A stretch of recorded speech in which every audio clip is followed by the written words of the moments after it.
Hello, I'm Matthew Gray from WASEDA University and the School of International Liberal Studies. Today, to give you a flavour of the sort of thing that I teach at WASEDA University, I'm going to be speaking about the question of, is oil a blessing or a curse for the Middle East? First, I'm going to give you a little bit about me, my background. Then I'm going to talk a little bit about some of the basic elements of oil and where that fits into the Middle East. Then we'll look at some of the effects of oil on the Middle East, especially on its economic structures, but also politically. And then finally, I'll give you a more detailed look at what scholars call rentier state theory. This is a particular theory that is used to explain the nature of states or of governments in the Middle East and their relationships with society. So firstly, my background. So I'm an Australian. I studied first of all in Sydney at Macquarie University, then took a PhD at the ANU in Canberra. I've worked in the Australian government in a number of roles in trade promotion, defence, immigration. I went back into academia in Australia in 2005 and then started at WASEDA in 2016. At WASEDA, my teaching is mostly on Middle Eastern studies, but I also do some other courses. And my research focus, as you can probably guess from today's talk, is on the political economy of the Middle East and especially on the Arab countries of the Persian Gulf. So Qatar, Saudi Arabia, the UAE, Kuwait, Bahrain, Oman. So that's me, but let's get to the meat of the lecture today. And what is it about oil? What makes oil important?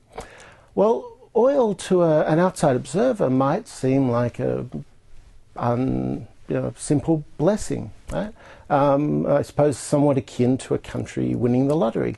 Suddenly they discover they've got great amounts of, say, oil or gas or other natural minerals and other natural wealth. And following that normally is the exploitation of those minerals and an enormous amount of money flowing into the economy. Sounds great, right? In fact, it's far more complex than that. It's not as simple as just a country winning the oil or gas lottery. In fact, some scholars have gone as far as to argue that oil and gas and other natural resources, say in Africa, things like gold, are not just that they're not a blessing, but they can actually be considered a natural resource curse. And there's a number of reasons for that. One is many of these wealthy, mineral-rich countries really struggle to build a wealthy, diverse economy outside of their, say, oil sector, gas sector, mining sector, or whatever their mineral or natural resource might be. Secondly, whilst oil, gas, mining creates some really good, well-paying jobs, it doesn't create many of them. And so you don't have, especially in countries with large populations, you don't have an enormous amount of employment, of genuine, good quality employment generated by natural resources.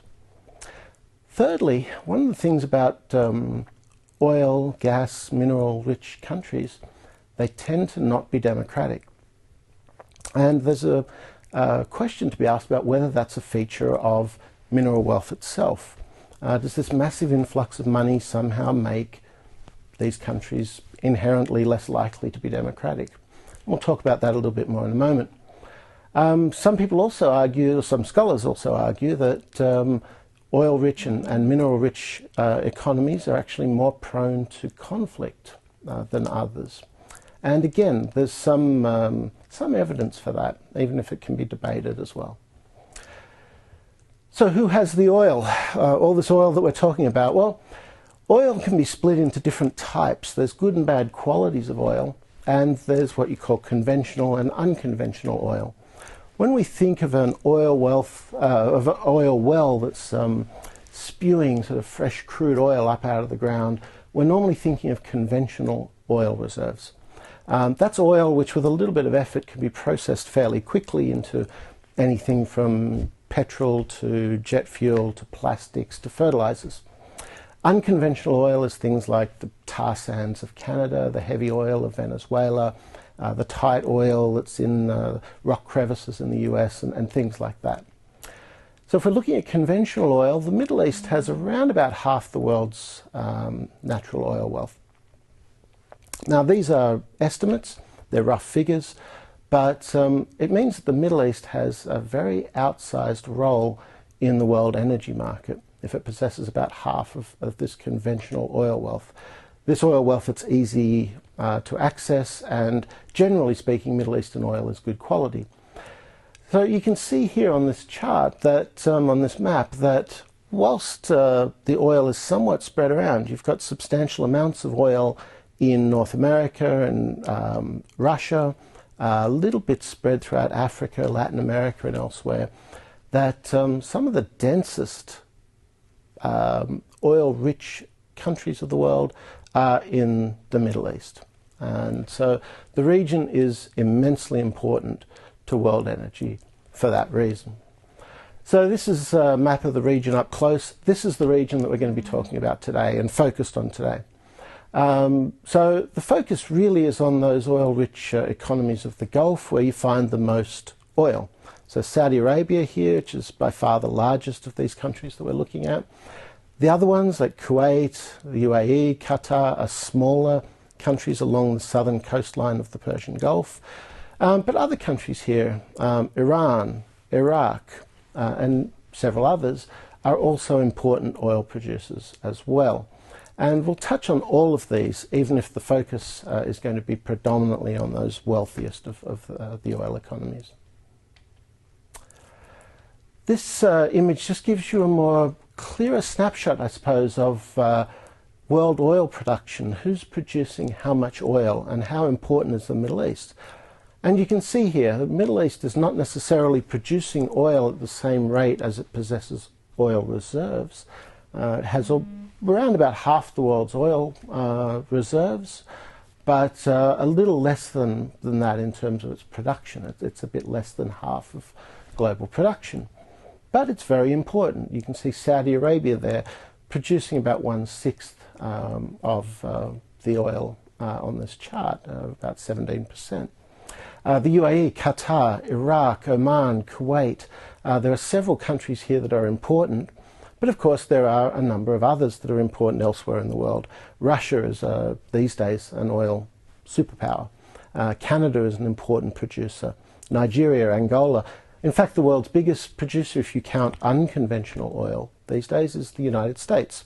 It produces about 11 million barrels of oil a day. So it's similar, maybe even a touch higher at the moment than Saudi Arabia.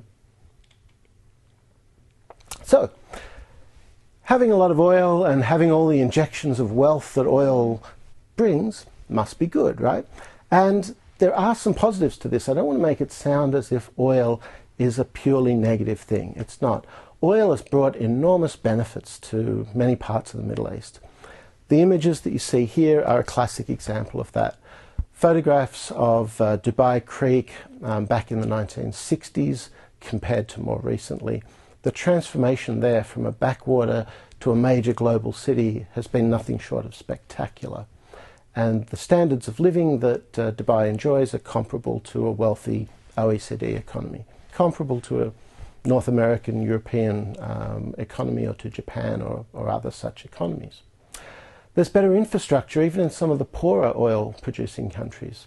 There's more opportunities for business and trade, not just in energy but in other related areas and indeed more widely. So oil brings with it certain benefits. There's no arguing with that. So having said all of that, is there also an oil curse? Is there a downside to all of this? And as I mentioned at the beginning of the lecture, yes, there arguably is.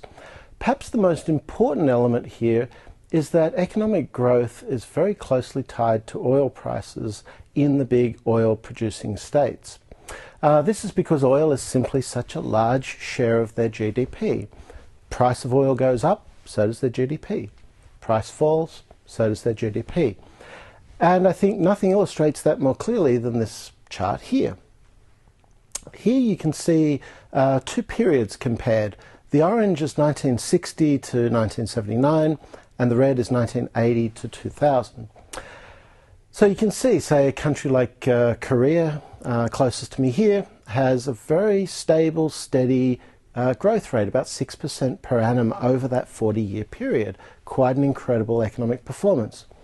You can see China here with much weaker performance in the 60s and 70s, much stronger performance in the red there from 1980 through to 2000. You can basically see China's boom launching right there. Over on the other side of the chart, you've got some of the other economies, especially the Middle East, Egypt, Syria, Morocco. But the most interesting one to me is in the middle here, it's Saudi Arabia. And what you see here is a very clear set of growth figures that are linked inextricably to oil price. So from the period 960 to 979 in orange, you've got really good economic growth there for Saudi Arabia, over 6% per annum per person. So that's quite an impressive figure by anybody's measure. When you look at 1980 to 2000 in red, not so impressive. In fact, it's a negative average figure per person. Now, this tells us a couple of things. One, that period from 1980 to 2000 was mostly a period of very low oil prices. The first couple of years there in the early 80s, the prices were still high. But essentially from about 1983 onwards, you've got periods of very low oil prices. You compare that to the 70s, where the price boomed essentially eightfold, just from 1973 to 1980. And you sort of see that reflected in this much more impressive orange figure. So the point here is that not that the Saudis did anything particularly good or bad in terms of how they manage their economy or how they measure it or things like that, but rather that oil is such an important component of their GDP, about half their GDP in this period. And it's also a period of high population growth. So what you get as a result is these types of figures where the growth rate can be very tightly connected to the price of oil, eroded really only by drops in the price of oil and of course by population growth, which throughout this period was very high as well.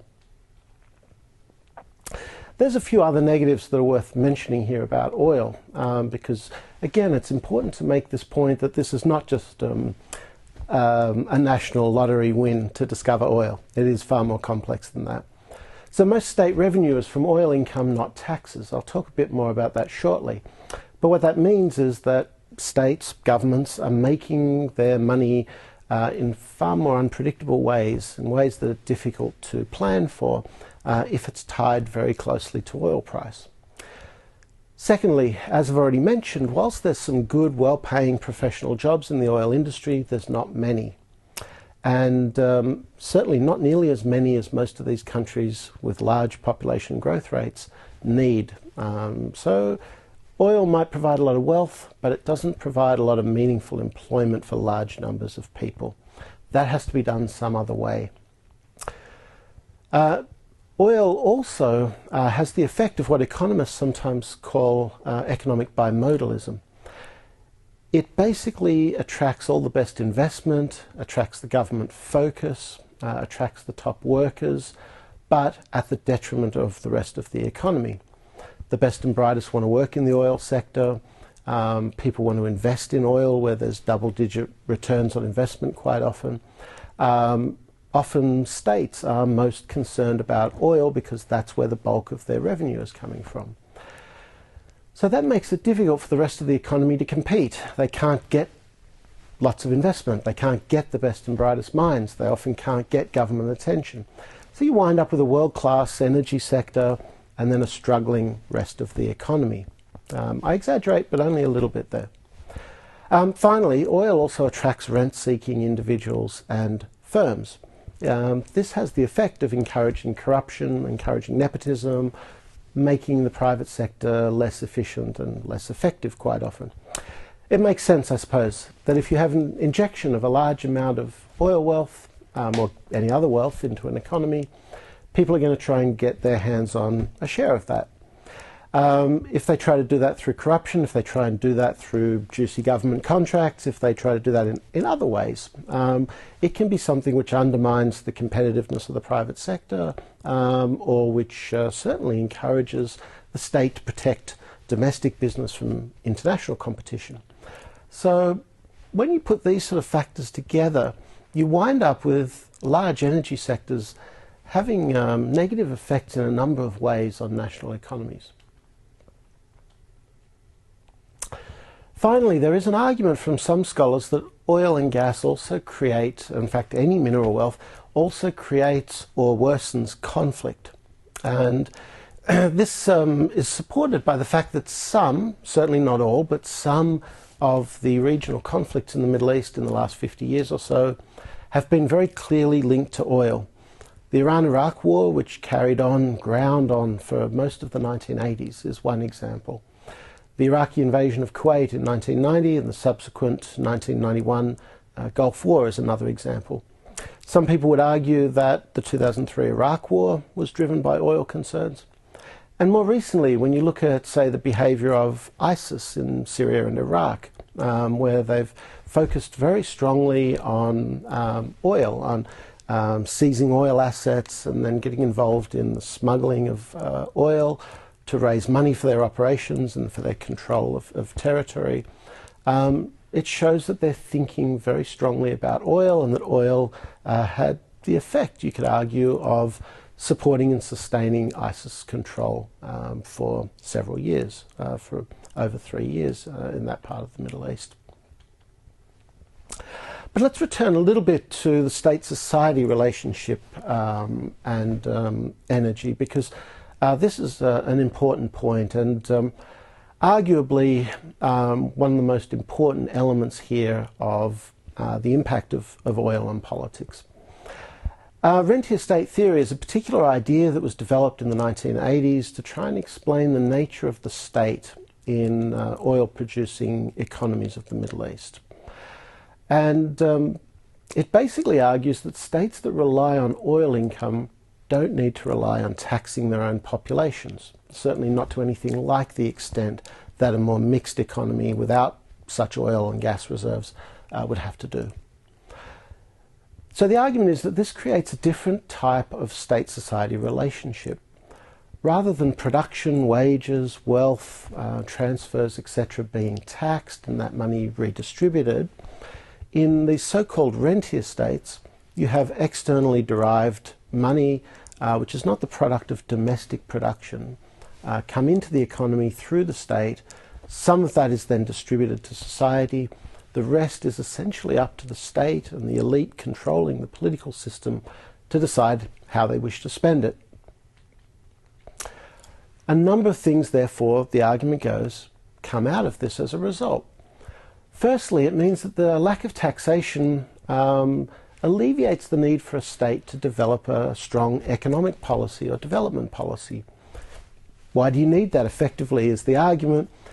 If you've essentially got this flow of external money into the economy, which as a ruler or as a ruling elite in the political system you can use to support and strengthen your political control. The closest thing you need perhaps is an expenditure policy. Who's going to get what sort of share of the oil wealth? Secondly, the lack of taxation, many people argue, means that the state doesn't have to make the same bargains with society that it has to do when it's going to tax and redistribute money. It doesn't have to have a bargain with society about how that redistribution of money is going to occur or where that redistribution is going to go. And very importantly, the state doesn't have to make the same democratic bargain with society that it might otherwise have to make. The argument is that the state will, in effect, buy off the population. It will redistribute or distribute some of this money that's come in as oil royalties, distribute some of that to society in exchange for society accepting the state and the political elite being in charge. There is some argument about whether this is too simplistic of an idea, but there are certainly elements of this at play in most of the oil-producing states, and indeed in some other states when there are natural resources involved. States may behave in this way sometimes. So there is something to this, even if it's perhaps more of a descriptor of state strategy and tactics rather than a description of the nature of the state. So if the state can provide people with a decent life via oil income, with little or no taxation, the state is then pretty free to do what it wants. It's less likely, the argument goes, to come under the control of particular social groups or forces, and it can behave fairly independently. It doesn't need popular support to the same extent that you would need it in a democracy. The downside, of course, is that political institutions, therefore, are weak, and the state still has to deal with economic threats. They may not be the same threats as you would have to deal with in a taxing, redistributing democracy, but nonetheless, the state still faces some of the economic problems that we already talked about with the oil curse. States still have to deal with how to create meaningful jobs, how to try and get investment into non-energy parts of the economy, how to manage a private sector and keep it efficient and competitive, and those sorts of things. So, how rentier are the Gulf states? Well, this chart, even though it's now a few years old, gives you a good picture of this. This is from a very mixed year, from 2008 actually, which sounds a bit old, but the reason is because this was a year in which you had both record high and extremely low oil prices. So it captured quite a tumultuous year, but what it shows particularly is that oil, as both a percentage of state revenue in red there, or as a percentage of export earnings in pinky orange colour, that oil revenues are immensely important to these wealthy Arab states of the Persian Gulf. You can see here that as a share of state revenue, oil revenue is anything from around 60% up to over 100% in a federation like the UAE. As a share of export earnings, it's still very substantial. It's well over a quarter of the UAE's export earnings, all the way up to the overwhelming majority of, say, Kuwait's exports. So you can make an argument pretty convincingly, I think, that these 6 countries are very rentier. Does that make rentier state theory right? Would be the next question. That's more of a debate.